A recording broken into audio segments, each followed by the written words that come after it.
there, everybody. Welcome to the first of our new series of development diaries.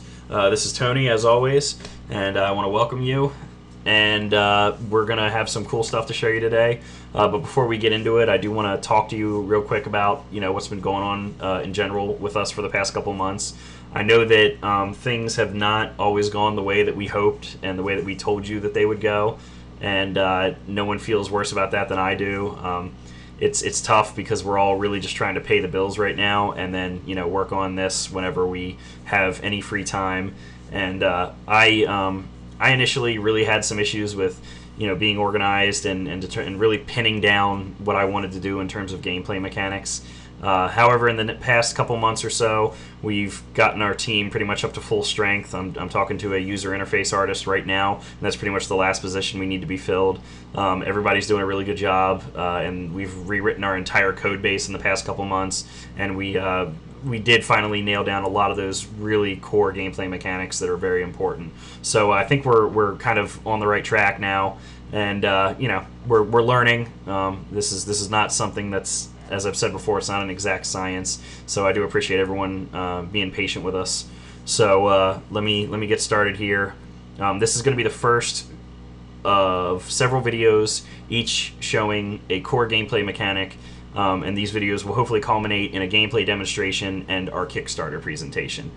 These videos are not going to be at least at first, they're not going to be overly visually appealing. Like, everything that we have right now is functional, but little else. Everything that you see from a visual standpoint, even when we get into like some of the later videos showing combat and stuff like that, so the weapons are pretty much going to be placeholders. The animations are still going to need a couple passes in terms of detailing or improvement, or a lot of what you see is going to be replaced outright. So don't judge it from a visual standpoint. Judge it more from look at this feature that is working. They programmed that from scratch into Unreal Engine. So think about it that way. What we're going to be showing today is actually, it's the consumable system, but it's also a culmination of several smaller features. We're showing here, in this instance, we are demonstrating random loot drops, the item being picked up, an item going into the player's inventory, them equipping it, and them using it, and then that affecting your current stats. So these are a lot of little gameplay features that will function in a lot of different other areas. I mean, all this stuff will come into play picking up really any item and equipping it. So the point is that we have that core functionality programmed and ready to rock and roll. We just need to kind of start adding the items and start differentiating between them. So as you can see, we have our dummy monsters that just kind of wander back and forth, or wobble, more like. And I'm going to attack one. It dies, or comes close to it. As we just altered the scale of our character, so that's why that box is so tiny. Like, this is right off the presses, folks. Like, we just got this working. So, and I was excited to show it to you guys, so I didn't want to wait. As you can see, we now have this item in the inventory, and I'm going to drag it down to this slot here. It doesn't always want to go down there because, like I said, we just got this working, so it's still kind of finicky. Oh, come on.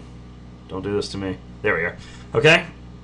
And as you can see, the player doesn't have full health, a little red bar on the left. And our consumable system, I'll be honest, we are basically borrowing the entire system that Path of Exile uses. We are not ashamed to say that we draw inspiration from other games. In fact, I think that's one of our greatest strengths. We are going to alter the system and tweak it as time goes on, but for right now it functions in a very similar fashion, in that you put an item and equip it in your HUD, and then you attack an enemy, and attacking and killing an enemy charges the consumable item, and then using the item uses charges. So you don't have to go back to town every hour or so and buy 50 potions. The item will not gain charges while it's in your inventory, only while it is equipped to your heads-up display. So it's a really good system, keeps you from potion spamming, and makes you a little bit more careful with the decisions you're making. So I'm going to attack this other enemy, and it dies, and as you can see, the consumable item fills up with some sort of, orange-red demonic energy, as we're going to call it. And now I'm going to hit the number 1 key, and it'll empty out halfway, and the player's health regenerates. And then I'll do it again, and the player's health will continue to regenerate. It's pretty basic. It's something that, you know, as a game player when I was younger, I kind of took for granted. But now that I've seen the hundreds of lines of code that need to go into this in order to make it work, it's actually really kind of cool. As you can see, there's and can imagine there's a lot of different options on what we can do with this. I plan on having, you know, your basic health, mana, rejuvenation potions, and then we can do stuff that boosts the player's defense for a certain time, their resistances, movement speed, all that kind of stuff. And then the player will have to just be really, really careful about what slots or what consumables they have equipped to their HUD slots. So I don't want to drag this out too long. I'll just make it quick because I plan on doing a couple of these hopefully within the next couple of weeks or so, right back to back with each other. So I hope everybody enjoys this, and if you have any questions, let me know. We are always getting new people on Facebook following us. Like, we do have a Twitter now. We're on Twitter. We're at FledgeDev, FledgDev.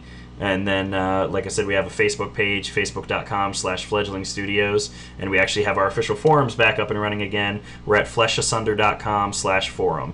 So you can go to any one of those areas and have a discussion with any one of us. I always try to be available to answer questions and have discussions and take ideas from the community. So we hope to hear from some of you, and hope to talk to you soon.